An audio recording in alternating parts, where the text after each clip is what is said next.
Perfect entry, perfect video, perfect result, everything was spot on. Free WhatsApp group के अंदर तो कुछ खास बताने के लिए नहीं था। बीटीसी की ट्रेड्स थी हमारी वीकेंड की, ज़बरदस्त रही। एक सिंपल सा बताया था कि 1,09,000 के नीचे अगर H4 क्लोजिंग होगी तब आप सेल देखेंगे, वरना अदरवाइज़ की बाइंग। वहाँ तक मार्केट आई और बहुत अच्छा एक बाइंग अपॉर्चुनिटी दी। 800 तक तकरीबन मार्केट आई और बहुत सारे हमारे जो ग्रुप के अंदर लोग उन्होंने बाय किया और ज़बरदस्त किस्म का प्रॉफिट रहा।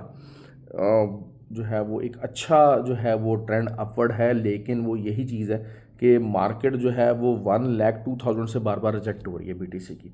तो 1,02,000 को भी पेनिट्रेट किया, लेकिन उसके ऊपर क्लोजिंग नहीं आ पा रही है। बहरहाल ये कि देखते हैं 1,02,000 के ऊपर कोई भी अब H1 क्लोजिंग भी अगर आ जाती है तो that will be something very good. और आइडियली H4 आए तो बहुत अच्छी बात है। तो फिर ये कि हमारा ऊपर का टारगेट्स होगा, एसएल वही रहेगा। देखिए, जब सेकंड एंट्री होती है ना, उसमें मसले यही होते हैं कि एसएल बड़ा हो जाता है। फ्री व्हाट्सअप ग्रुप में दादा चलो टोटली फ्री है, 100% फ्री है, हर कोई ज्वाइन कर सकता है। ऑक्टाफिक्स और एक्सनेक्स का आईबी लिंक वीडियो के डिस्क्रिप्शन में मौजूद है, व्हाट्सअप नंबर नीचे दिया हुआ है। ट्रेनिंग ऑनलाइन का जो बैच था मैंने आपको बता दिया था कि वो 17th को होगा। आज थोड़ी सी ज़रा मेरी मसरूफियत है, तो 17th को जो है वो स्टार्ट होगा। रजिस्ट्रेशन अभी भी ओपन है उसके लिए। वो ऑनलाइन बैच है और जो है वो दुबई की क्लासेस जो हैं वो इंशाल्लाह 3rd को as per schedule physical classes होंगी। So those who want to register themselves they can do that. अच्छा, अब सीखना has always been the key. आज लंबी चौड़ी वीडियो नहीं बनाऊंगा। बहुत सारे लोग जो हैं वो इतराज़ करते हैं कि सर आप लंबी बनाते हैं, ये करते हैं वो करते हैं। तो मैं बता दूँ बात कि भाई, मैं अक्सर कहता हूँ यार मेरा चैनल है यार, मुझे मेरी मर्ज़ी से बना ले दो ना यार। आप अपनी मर्ज़ियाँ आप कहीं और चलाओ, मुझ पे क्यों मर्ज़ियाँ थोपते हो?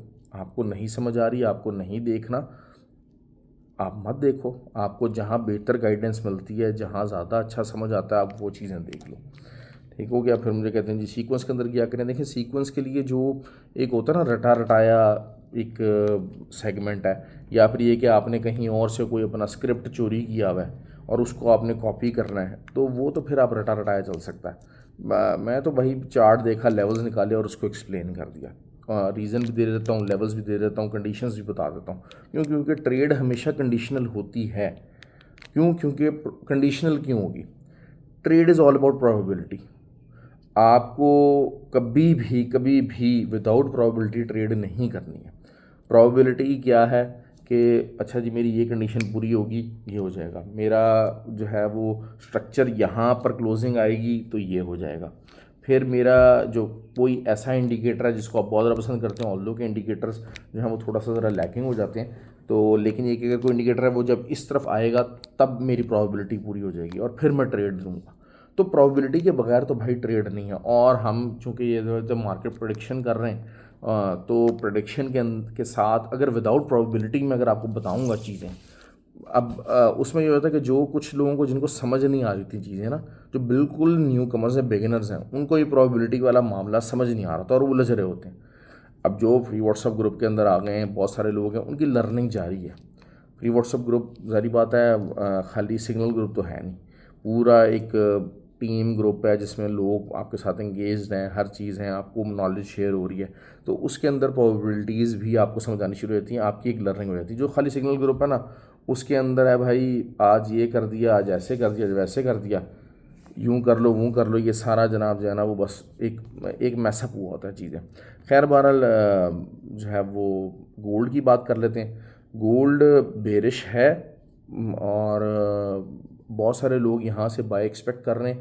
बाय वाला मामला तो शायद डिफरेंट हो जाएगा, रिट्रेसमेंट आप ज़रूर एक्सपेक्ट कर सकते हैं। और मेरे हिसाब से तो जो है वो रिट्रेसमेंट भी थोड़ा सा ज़रा जिसे कहते हैं ना कि एक ट्रिकी मामला है। अगर आपको थोड़ी बहुत रिट्रेसमेंट मिलती है तो 75 का ऊपर का एसएल दें, 78 का दें, 80 का दें, और फिर आपको सेलिंग लेनी पड़ेगी। और जो है वो नीचे लेवल्स जो हैं वो वही हैं, 26, 21, 22 एक बड़ा लेवल है। यहाँ तक मार्केट बड़े आराम से आ सकती है। 48 पे क्लोजिंग आई है। 48 के नीचे अगर क्लोजिंग डायरेक्टली जो है वो ऊपर जाए बगैर 48 के नीचे H4 की क्लोजिंग आ जाती है, तो फिर तो मामला बहुत अच्छा हो जाएगा, क्योंकि वो 21 तक मार्केट जाएगी और फिर 2596। असल चीज़ है क्या, अब क्रिसमस और न्यू ईयर की छुट्टियां, जो लोग बड़े ट्रेडर्स हैं वो क्या करते हैं, नॉर्मली क्या होता है कि जब अगर गोल्ड बुलिश ट्रेंड के अंदर होता है, अब ट्रेंड के अंदर होता है, या उसने नीचे नहीं आना होता, प्रॉफिट टेकिंग नहीं होनी चाहिए, साइडवेज नहीं रहना होता, तो वो क्या होता है कि गोल्ड ख़रीद के तो निकल जाते हैं। लेकिन जब उन्हें पता है कि गोल्ड डाउन ट्रेंड के अंदर फंसा हुआ है, तो ऐसे मौके पे क्या होता है कि वो अपने जो तमाम एसेट्स होते हैं उनको डॉलर के अंदर कन्वर्ट कर देते हैं। अभी आपने ओवर द पीरियड ऑफ देखा होगा DXY बहुत ज़्यादा स्ट्रॉन्ग चल रहा है। उसका मेन रीज़न बैक एंड पे यही है कि यार हाँ ठीक है, जितने भी लोग हैं, ज़री बात है, एक जो बड़ा आदमी है जिसने पैसा कमाया हुआ है, ठीक है, जो ट्रेडर एक प्रॉपर ट्रेडर है वो ऑब्वियसली वेकेशंस पे जाता है, ठीक है। मैं बहरहाल जो है वो दुबई जाऊंगा, नॉर्मली न्यू ईयर पे जाते ही हैं, लेकिन ये कि इस दफ़ा ज़रा जो है वो फैमिली के साथ ही करेंगे, ट्रैवलिंग मेरी बहुत रहती है, आपको पता है बात। तो जो नॉर्मली वो चले जाते हैं, वो अपनी वेकेशंस छुट्टियां लाजमी इंजॉय करते हैं, ठीक हो गया। क्यों? क्योंकि they have the enough resources, तो उनको अपना बहरहाल जो है ना पैसे को सिक्योर करना होता है। तो अभी इस टाइम बहरहाल DXY की मूव है, और ये समझ लें न्यू ईयर तक ये DXY की मूव रहेगी, और dollar under pressure, gold under pressure रहेगा। सिल्वर यहाँ से रिट्रेस कर सकता है, सिल्वर यहाँ से रिट्रेस कर सकता है, और सिल्वर मंडे वाला दिन थोड़ा बहुत साइडवेज रह सकता है। बेसिकली जो सिल्वर की आइडियल रेजिस्टेंस जो है, आइडियल रेजिस्टेंस वो 30.72 है, और आपको जो है वो 30.90 तक का आपको SL रखना पड़ेगा। और हो सकता है कि जो है वो दिन की जो क्लोजिंग है वो बेरिश ही आपको मिले, लेकिन मॉर्निंग के अंदर मंडे को हमेशा जल्दी उठा करें। ये आपको पता है, मैं हमेशा आपको कहता हूँ कि भाई मंडे को you have to wake up early, you have to wake up early, ठीक है। US30 अगर जिन्होंने ट्रेड ली हुई है, रात को लेट नाइट थी, तो 44,220 के SL से आप ट्रेड अपनी जारी रखें। 43,700 तक मार्केट आने के भरपूर चांसेस हैं, भरपूर चांसेस हैं, ठीक हो गया। और बल्कि शायद पूरी जो आपकी जो पूरी दुनिया के अंदर शायद जो स्टॉक मार्केट है मंडे वाले दिन, it will be a week closing, it could be a week closing. मतलब इवन के जो पाकिस्तान स्टॉक एक्सचेंज है, इंडिया का निफ्टी है, सेंसेक्स है, ये सारे जनाब जो है ना वो, और डाउ जोन्स हैं, ये सारे they will be under immense pressure on Monday, Tuesday, Wednesday, ये 3 दिन तक ये रहेंगे। वेनसडे को रिकवर होना शुरू हो जाएगी मार्केट थोड़ी बहुत।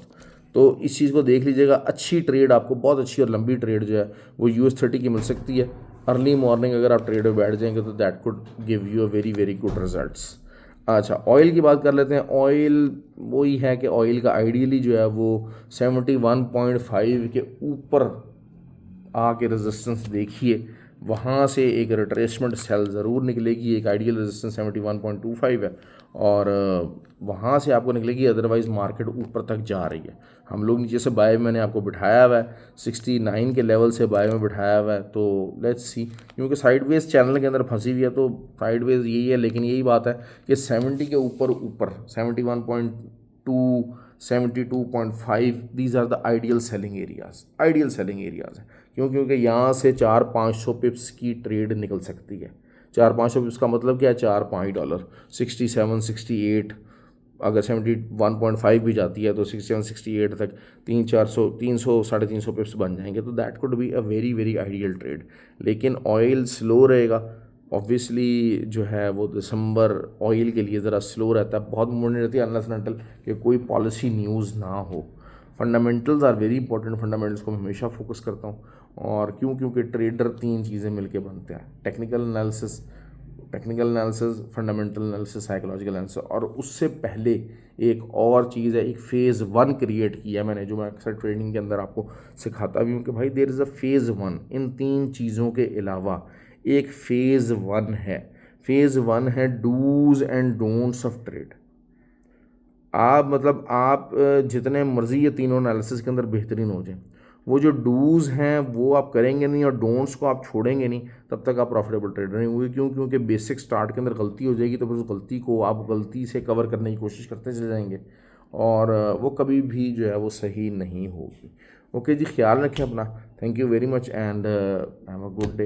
एंजॉय करें, और वीडियो पर लाइक और शेयर ज़रूर किया कीजिए, ताकि ज़्यादा से ज़्यादा लोग उसको जो है वो देख सकें और उससे फ़ायदा उठा सकें। Thank you.